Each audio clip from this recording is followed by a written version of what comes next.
And an important reminder that with this extreme heat gripping the DMV, you have to pay close and extra attention. Is very dangerous for children as we are experiencing these extreme heat waves. Children first cannot release heat in the same way that grown-ups do. We always have this notion that children are little adults, and they are not. Their bodies are completely different. Children have a different set point in terms of when they start to sweat. It takes longer for children to sweat, which is our body's way of cooling off. It takes longer for them to sweat than it does adults. Children's bodies are composed of more water than adults, and so in order for them to be able to bring their temperatures down, it takes a lot more energy. Dr. Hancock, we hear so much about heat exhaustion and heat stroke. What is the difference, and what are some of the warning signs? Very good question. That's one of the most important things to recognize is the risk of what we call heat stroke. And there are different stages of it. The first stage is what we call heat cramps. You're out in heat or humidity, your body starts to cramp up, your muscles start to get tight. Little ones may not be able to recognize it as a cramp. They may say that their legs or their arms hurt. And so if that's the case and you know that they're in the heat, it's likely that they're moving towards what we call heat exhaustion.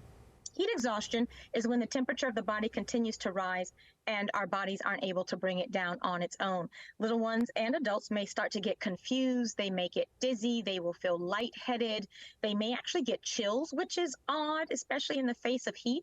But if someone is complaining of chills or is having shivers while they are outdoors, that is a very significant sign that they are experiencing heat exhaustion and are at risk for what we call heat stroke. Heat stroke develops when someone reaches an internal body temperature of 104 or higher. That's when there's likely going to be increased dizziness. A person may even pass out.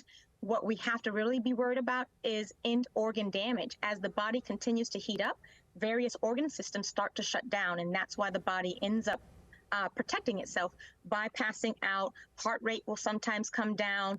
You will actually see them no longer sweating because the body has shifted into a very protective mode in trying to bring that temperature down. And that's truly an emergency. What are some tips to prevent kids from going into heat exhaustion or heat stroke, certainly? Monitor how much water they're drinking. If we wait until a child is thirsty, that's already a sign of mild dehydration. Thirst is a sign of mild dehydration. It's just not a signal that they need to drink. We want to capture them well before that happens. So not only paying attention to how much they're drinking, but making sure that they're getting over half their body weight in water in terms of ounces. We prefer water. A lot of times families feel like they need to give them these electrolyte beverages. Not necessarily, unless they are physically active. They're playing soccer, football, etc., and they're actually losing salts as they are outdoors. Great advice there. Dr. Hancock, stay cool. Thank you very much, and we'll talk to you soon. Thank you.